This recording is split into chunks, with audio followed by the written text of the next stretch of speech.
오늘은 이 본이 되는 교회라고 하는 제목을 가지고 하나님 말씀을 서로 나누고자 합니다. 오늘 본문은 오늘 제목처럼 모든 믿는 자들의 본이 되는 교회, 그러니까 데살로니가 교회에 대한 이야기가 나옵니다. 사도 바울은 어떤 점에서 이 데살로니와 교회와 성도들이 본이 된다고 그렇게 이야기를 했을까요? 오늘 본문 가운데 보면 2절에서 보시면은 우리는 너희 모두로 말미암아 항상 하나님께 감사하노라. 그러면서 기도할 때마다 너희를 기억한다 그랬어요. 근데 무엇을 기억하냐? 3절의 말씀에 보시면은 너희의 믿음의 역사와 또 사랑의 수고와 이 소망의 인내를 기억한다 그랬어요. 그러면서 7절 말씀에 보니까 이 데살로니가 교회가 이 교회의 모든 성도들이 마게도냐와 아가야의 모든 믿는 자들의 본이 되었노라 그렇게 말씀을 하고 있습니다. 말하자면은 오늘 본문 이 데살로니가 교회는 소위 모든 믿는 자들에게 역할 모델, 롤 모델이 된 것이다. 그렇게 말씀하는 것이죠. 이 어느 인생이나 또 어느 집단도 마찬가지입니다만은 이 롤 모델, 자기가 앞으로 흠모하고 따라갈 그러한 롤 모델을 마음에 품고 살아간다는 것이 얼마나 중요한지 모릅니다. 저는 이 롤 모델을 생각할 때마다 두 사람의 역사적 인물들이 기억이 나는데요. 먼저는 미국의 흑인 인권 운동가로 우리가 알려진 이 마틴 루터 킹 목사님이십니다. 이분은 그의 롤 모델이 무엇이었냐면은 산상수훈이었습니다. 예수님의 산상수훈, 원수까지도 사랑하라. 또 한 가지 그의 롤 모델은 뭐냐면 바로 간디였습니다. 마하트마 간디. 사랑의 힘을 강조한 비폭력 저항주의. 이것이 자기의 롤 모델이었던 것이죠. 몇 년 전에 우리 가족과 더불어서 어디에 가던 도중에 애틀란타에 들려서 이 마틴 루터 킹 목사님이 사역하던 그 교회가 있습니다. 교회가 있고 그 옆에 이제 기념관이 이제 세워져 있는데 그 교회에 들어가면은 이 킹 목사님이 연설하는 그 테이프를 이렇게 교회에게 틀어주는 것을 듣게 되었는데요. 옆으로 가면 큰 분수가 있고 그 옆에 이제 기념관이 있습니다. 그런데 그 기념관에 들어가 보면 그의 역할 모델이 누구였고 무엇이었는지 정확하게 나와 있습니다. 그러니까 성경에 보면은 산상수훈이라는 데 예수 그리스도의 말씀이 적혀 있고 또 하나는 그 기념관 안에 따로 한 칸을 차지해서 마하트마 간디의 삶의 모습을 드러낸 것들을 드러내고 있어요. 그러니까 그의 역할 모델은 예수님의 산상수훈이었습니다. 그리고 간디의 비폭력주의였어요. 그것을 마음에 품고 그가 평생 흑인의 인권을 위해서 살았기 때문에 오늘날 위대한 인물이 되었다라고 우리가 볼 수가 있습니다. 또 한 인물은 네덜란드 출신의 화가죠. 빈센트 반 고흐를 생각해 보았습니다. 이 고흐의 이 롤 모델은 누구냐면 이 프랑스 사람입니다. 장 프랑스와 밀레라고 하는 아주 유명한 분이지요. 이분과는 이 밀레는 한 세대 전에 사실 살았던 사람이에요. 그런데 어느 날 잡지에서 이 밀레가 그린 이 목판화를 보고 이 고흐가 완전히 감동합니다. 그래서 완전히 매료가 되지요. 그래서 고흐는 이 밑그림을 그리고 그 색을 자기만의 색을 입히면서 그림을 그리기 시작하는 그걸 이제 모사화라 그러더라고요. 그러니까 밀레의 그림을 따라 이 고흐가 처음부터 열심히 이제 그리기 시작하는데 지금도 많이 남아 있는 작품 가운데 이 밀레의 아주 유명한 작품 그대로 그 구도도 똑같습니다. 인물도 똑같고 그러나 색채만 다르죠. 그러니까 초반에는 이 밀레의 그림을 이렇게 계속해서 따라서 그리는 것이죠. 후반부에는 그러지는 많이 않았습니다만, 그럼 마지막까지 그 밀레의 그림을 따라서 했던 작품은 그 밀레의 씨 뿌리는 사람, 그 농부 씨 뿌리는 사람의 그는 마지막까지 인생 마지막까지 따라서 그랬다는 거예요. 그러니까 그의 작품을 보고 감동을 받아서 그를 롤 모델로 삼는 것이지요. 그의 작품을 이렇게 들여다보니까 그 작품 안에는 그 밀레의 삶이 녹아져 들어가 있는 거예요. 그래서 밀레의 삶까지 쫓아가게 되더라고 하는 것이죠. 밀레는 여러분 농민 화가라고 알려지지 않습니까? 노동자와 농민들 그 수수한 모습들을 자연 속에서 그 순진한 순수한 모습들을 그려낸 그 화가이지 않습니까? 그러니까 자기도 똑같이 밀레의 삶 속에 노동자와 농민의 삶 속에 들어가서 그것을 이해하고자 하는 그 삶을 닮아가고자 하는 것까지 나아가게 된다는 거죠. 그래서 고흐는 밀레를 롤 모델을 삼아서 어찌 보면 스승을 뛰어넘는 화가가 되었다고 하는 것이지요. 직접 만난 적은 없습니다. 그렇지만 고흐는 밀레의 생각을 따라가는 거죠. 그의 정신을 따라가는 거예요. 그의 삶을 따라가고자 닮아가고자 노력했다라고 하는 거예요. 여러분 흔히 우리가 많이 이야기를 듣습니다만은 예술은 모방이다. 모방에서 시작이 된다. 그렇게 이야기를 합니다. 그러니까 모방을 하기 시작하면서 기본 틀을 거기서 터득하게 되는 것이죠. 계속해서 자기 롤모델이 되는 어떤 예술 작품을 따라가면서 시행착오를 통해서 결국에는 어떻게 됩니까? 비로소 자기 예술을 창조하게 되더라는 거예요. 그러니까 모든 예술이 다 마찬가지다. 인간 삶의 모든 요소도 마찬가지라고 그렇게 생각을 합니다. 그러니까 역할 모델이라는 게 왜 이렇게 중요한가? 오늘 어린이주일이지만 말이죠. 우리 자녀들에게 있어서 우리 모든 인생도 마찬가지입니다. 특히 우리 자녀들이 커가면서 그 역할 모델이 얼마나 중요한지 몰라요. 역할 모델이 왜 중요합니까? 왜냐하면 내가 나아가야 될 인생의 방향을 설정을 해주거든요. 그리고 계속적으로 그 롤 모델이 되는 사람들의 삶을 바라보면서 지속적으로 그 삶을 살아갈 수 있도록 동기를 계속해서 부여해 주는 거죠. 앞으로 계속 나아가게 하는 거예요. 포기하지 않게 만드는 것입니다. 그러니까 인생을 이끄는 동반자의 역할을 하는 것이 바로 롤 모델의 역할이라고 볼 수가 있습니다. 오늘 본문에 이 데살로니가 교회는 모든 믿는 자들의 롤 모델이 되었다. 모든 교회의 롤 모델이 되었다. 사실 교회라고 하는 것은 성도들의 모임이지 않습니까? 더 정확히 이야기하자면은 이 데살로니가 교회에 있는 모든 성도들의 그 신앙적인 삶이 모든 신앙인들을 볼 때에 귀한 롤 모델이 되었다. 믿음의 본을 보여줬다. 그렇게 말씀하는 거예요. 그래서 오늘 말씀을 통해서 그들이 보여준 신앙의 모범이 과연 어떤 것이었는가 오늘 본문을 통해서 살펴보고 우리들도 또 우리 교회도 그들의 신앙을 모델로 삼고 따라가고 닮아갈 수 있기를 간절히 소망합니다. 우리가 오늘 이제 이 데살로니가 전서를 우리 주일날 강해를 오늘부터 시작을 하고자 하는데 본문의 배경을 잠시 우리가 살펴볼 필요가 있습니다. 오늘 본문을 이해하기 위해서도 그렇습니다. 먼저 이 데살로니가 지역에 관한 이해를 좀 할 필요가 있는데 이 데살로니가는 마게도니아의 수도입니다. 자, 로마 행정 구역상 지금으로 보면은 이 그리스 반도의 위쪽 지방을 마게도니아 지방이라고 그러고 그리스 반도의 밑에 지방을 아가야 지방이다. 그러니까 마게도니아 프로빈스 또는 스테이트 밑에는 뭐지요? 말하자면 아가야 프로빈스 이렇게 되는 거죠. 근데 북쪽 마게도니아 지역에 있는 아주 중요한 도시 가운데 두 개를 꼽으라고 하면은 바로 우리가 아는 빌립보라고 하는 도시와 데살로니가라고 하는 도시예요.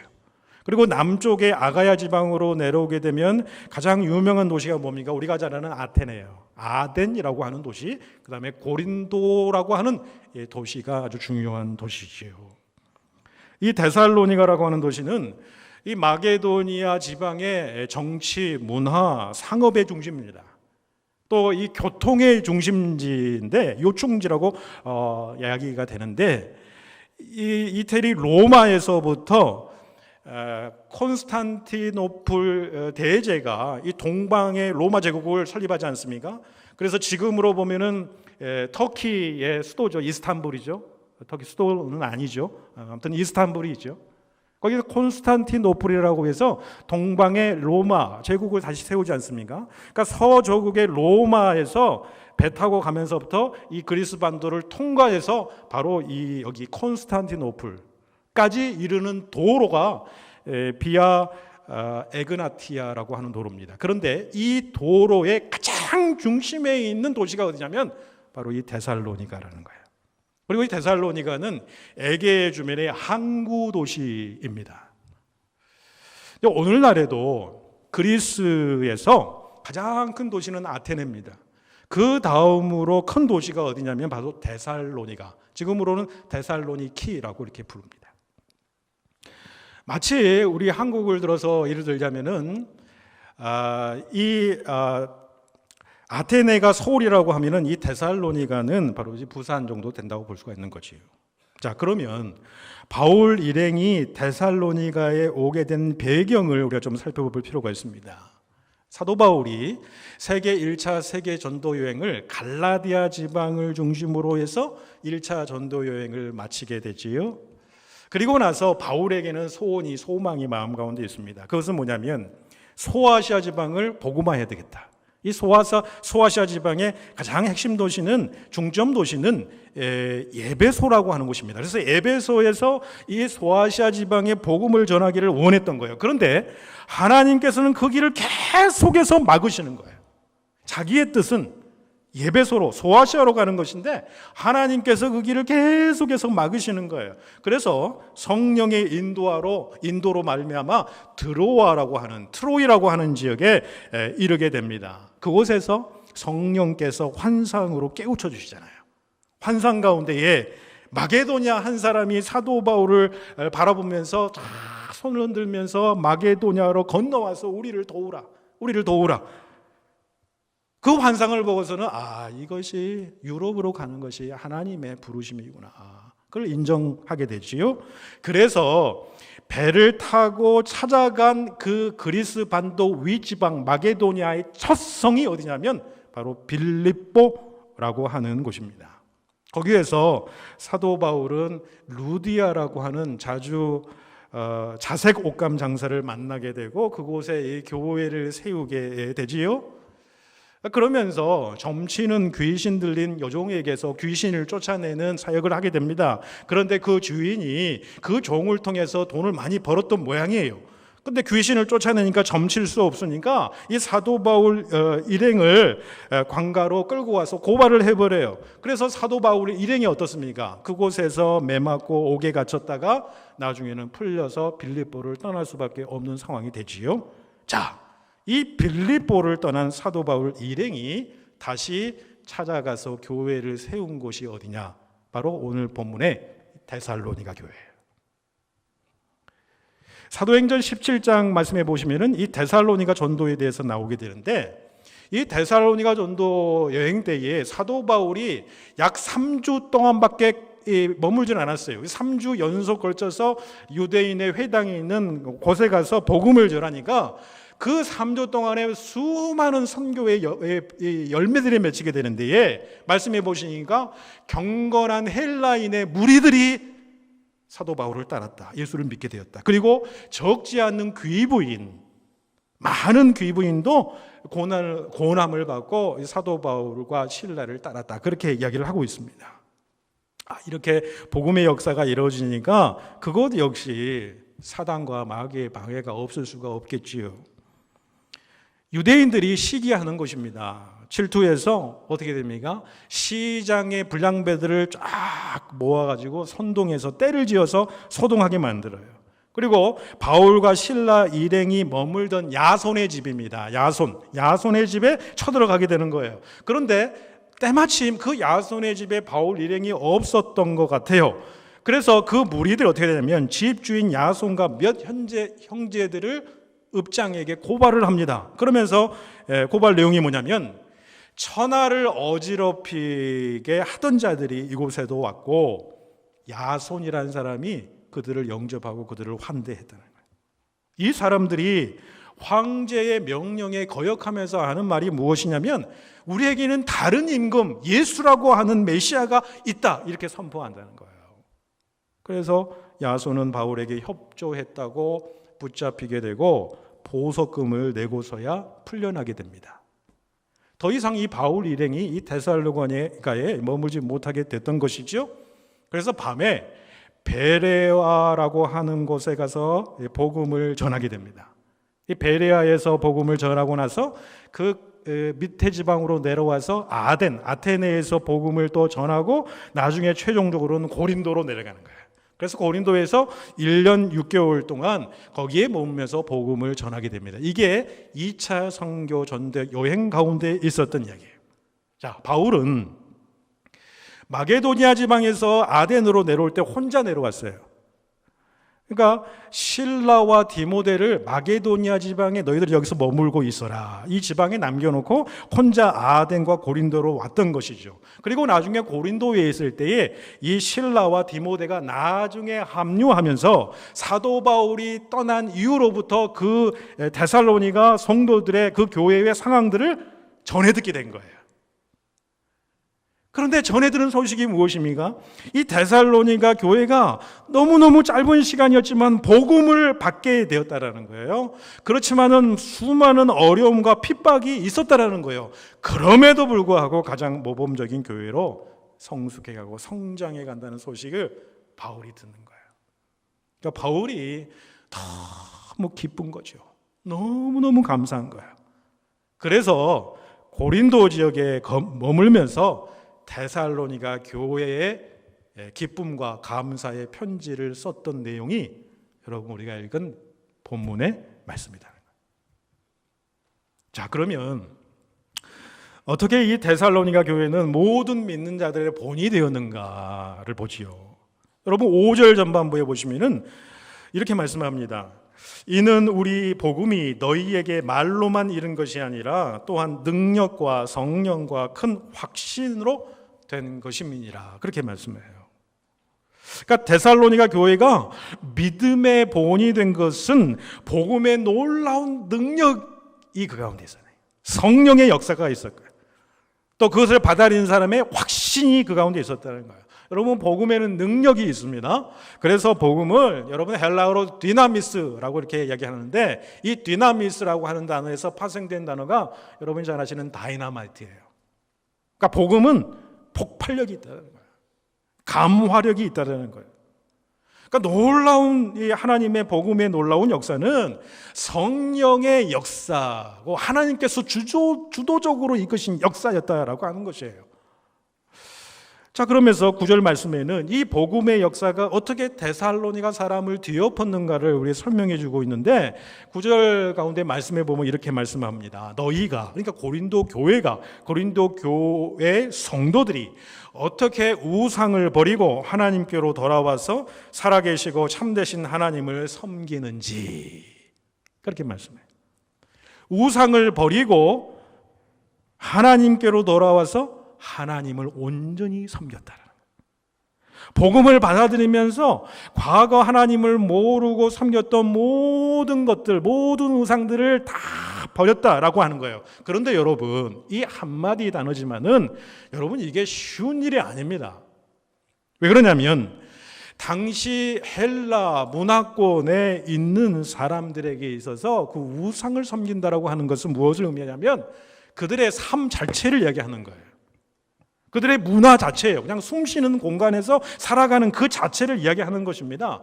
전통 그 자체예요. 그래서 그 문화와 삶과 그 전통을 벗어난다라고 하는 것은 그 사회와 분리될 수밖에 없는 그런 상황이에요. 평생에 그 문화에 젖어 있었던 사람들이 돌아서게 되더라는 거예요. 여러분, 예수님께서 우리에게 명령하신 것이 있지요. 너희는 먼저 하나님 나라와 그의 의를 구하라, 그렇게 말씀을 하셨어요.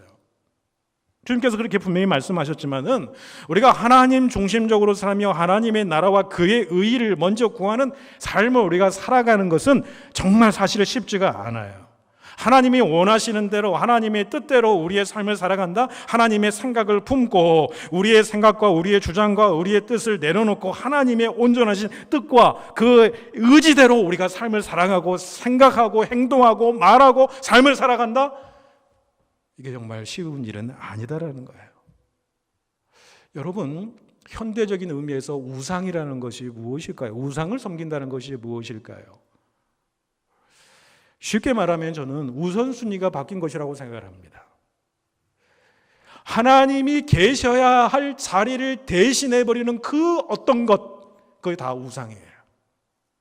내 마음의 중심에 하나님이 들어서야 돼요. 하나님의 뜻과 하나님의 생각과 하나님의 의지가 들어서야 되는데 내 생각이 더 먼저 나와요. 내 의지와 내 뜻과 내 주장이 먼저 나오는 거예요. 우선순위가 바뀌어버린 거예요.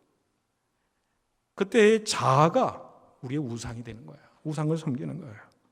그 자리를, 하나님의 자리를 대신해서 채우는 그 모든 것들이에요. 물질이 그 자리를 채울 수 있어요? 재물이 채울 수 있죠?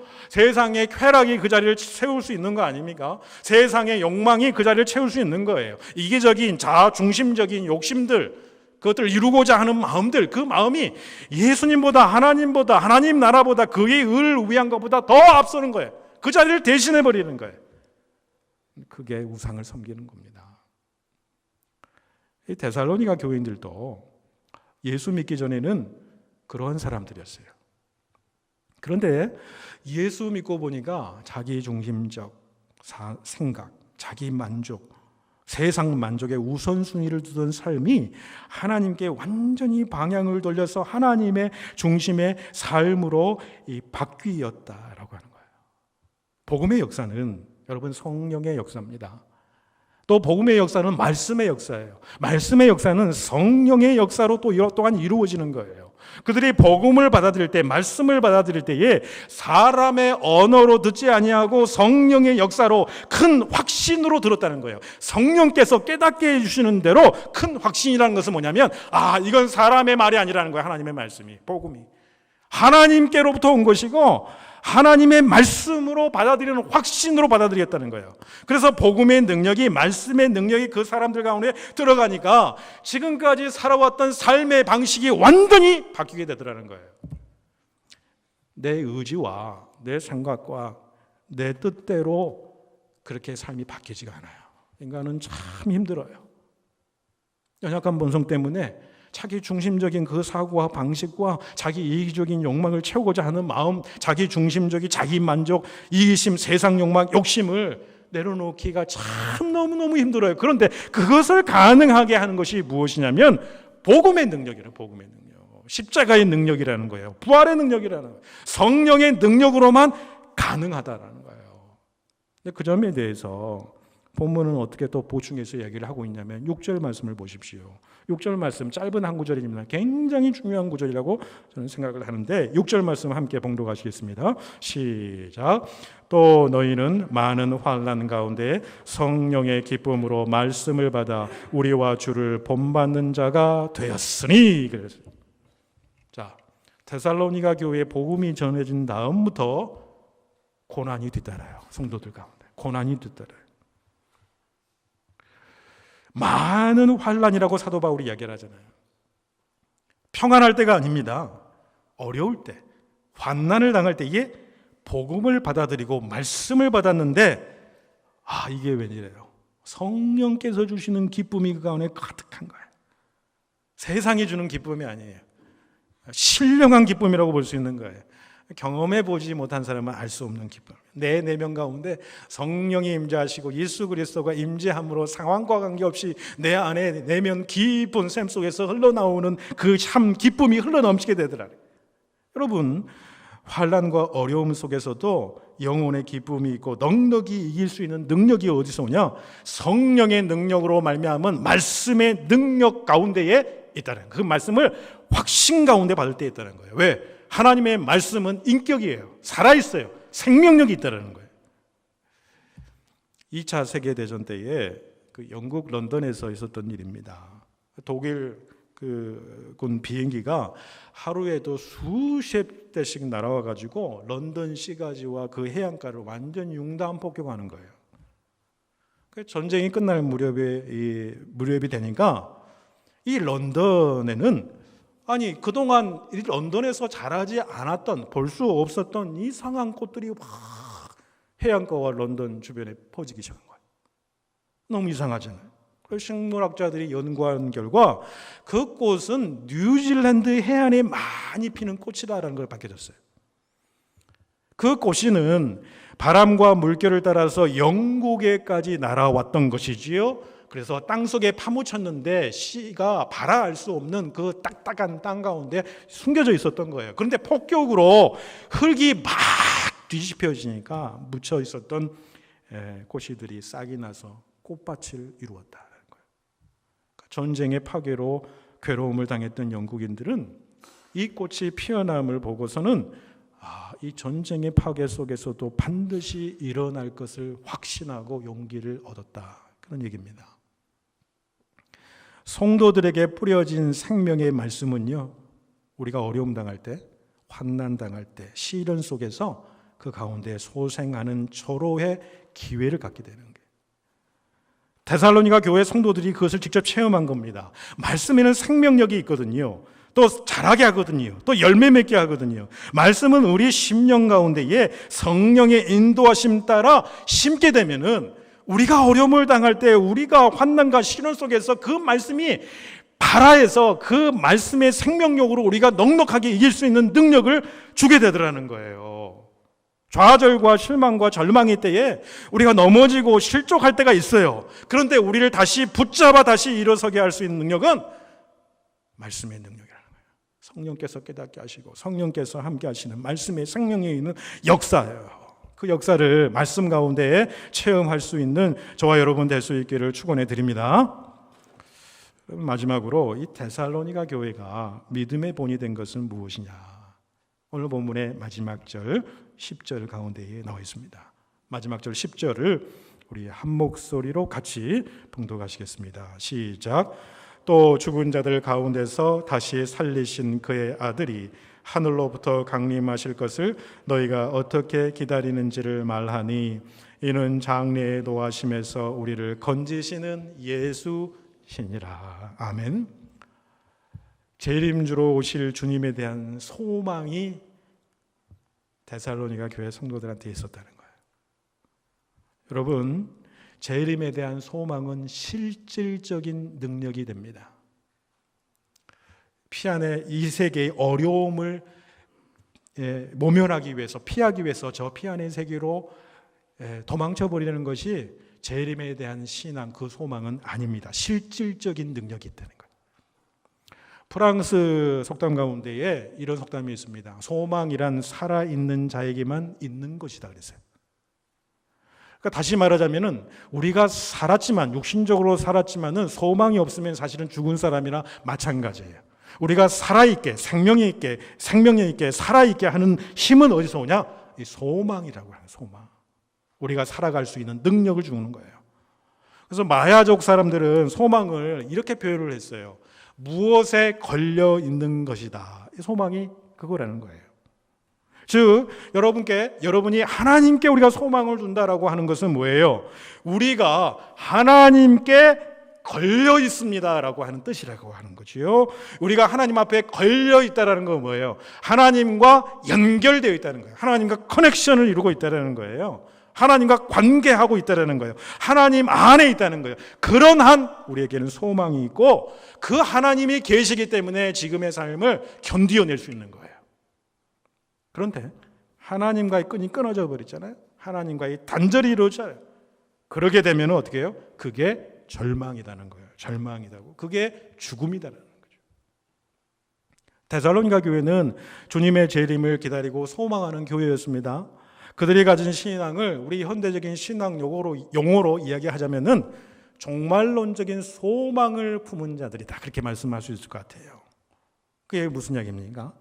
주님께서 이 인류 역사에 반드시 다시 돌아오실 날이 있다는 거예요. 그리고 개인적인 종말이 반드시 있기 때문에 그 주님을 다시 뵙는 날 주님께서는 우리를 반드시 건지실 것이다. 구원해 주실 것이다. 이 소망으로 현재의 삶을 넉넉하게 인내하고 승리하는 삶을 살아가게 되더라는 거예요. 뿐만 아니에요. 더 나아가서 주님께서 반드시 이 땅 가운데 오시기 때문에, 그리고 모든 역사에는 시작이 있고 끝이 있고 모든 일에는 시작과 끝이 있고 인간의 삶도 시작이 있으면 마침이 있는 것 같이 마칠 때 반드시 그분 앞에 서게 될 나를 바라보면서 오늘 하루하루의 삶 속에서 하나님의 기뻐하시고 선하신 뜻대로 살고자 하는 신실한 삶의 태도, 이게 종말론적인 소망을 가진 자들이고요, 데살로니가 사람들이 보여준 믿음의 본이었다는 거예요. 이 종말론적인 소망을 가진 사람의 삶의 모습을 잘 드러내주는 이야기가 저는 한 가지 있다고 생각하는데요. 여러분, 사랑의 교회를 섬겼던 고 옥환은 목사님, 이분의 책에 보니까 이런 이야기가 있더라고요. 이분이 목회를 하실 때에 당시 집사님 가운데에 여류 문학가 집사님이 한 분 계셨대요. 나이가 지긋시드신 분인데 이분이 몸이 심상치 않은 거예요. 이상하다 싶어서 병원에 가서 진단을 받았는데 급성 간암 진단이라는 판결을 받았어요. 몇 개월을 못 산다고 하는 시한부 인생 판결을 받은 거예요.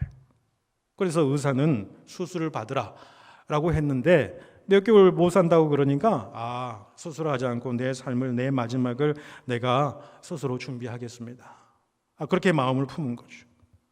그리고 하나님 앞에 내가 내 인생 마지막을 어떻게 정리합니까? 기도 중에 지금까지 자기가 사랑해야 될 사람을 사랑하지 않는 게 생각이 난 거예요. 그래서 그 사람들, 만나야 될 사람들 다 만나서 회복하고, 용서할 사람들 다 용서하고, 내가 용서함 받아야 될 사람들한테 다 용서함 받은 거예요. 자기의 유산도 어느 정도 다 정리를 한 것입니다.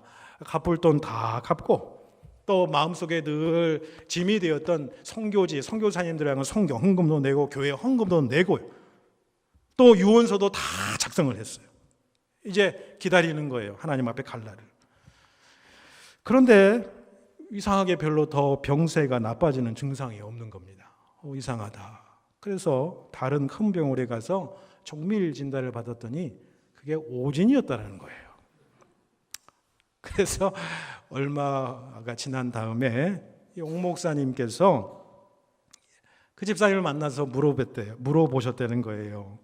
지금까지 인생 정리하느라 돈도 많이 쓰셨는데 후회 안 하십니까? 그렇게 물었더니 이 집사님이 하시는 말씀이, 아닙니다.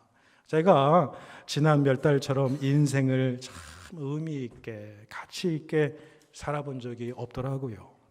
그래서 앞으로도 남은 인생도 그렇게 살고 싶습니다. 여러분, 이것이 종말론적인 소망을 가진 사람의 신앙이라는 거예요. 재림신앙이라는 거예요. 종말론적인 소망을 품은 사람이라. 이 종말론적인 소망의 삶이 오늘의 삶을 의미 있게 만드는 거예요. 가치 있게 만드는 거예요. 그래서 믿음의 본을 보일 수밖에 없는 거죠. 여러분, 오늘 말씀 앞에 우리가 모두 결단할 수 있기를 바랍니다. 오늘 우리도, 또 우리 교회도요, 세상에 허탄하고 망령된 어떤 신화 또는 가십거리가 아니라 소위 거룩한 소문이 많은 사람들한테 날 수 있기를 바랍니다. 우리가 섬기는, 혹시나 하나님 자리를 대신하고 있는 모든 우상들을 다 버리고 하나님께로 온전히 돌아와서 하나님만 온전히 섬기고 다시 오실 주님을 사모하며 기다리는 신앙을 가지면서 복음을, 말씀을 받을 때에 사람의 말로 받지 않고 성령의 능력과 큰 확신으로 받으셔서 성령의 기쁨이, 말할 수 없는 기쁨과 감사가 우리의 심령을 다스리고 온전히 주님만 닮아가는 신실한 성도들이 될 수 있기를 주님의 이름으로 축복해 드립니다. 기도드리겠습니다.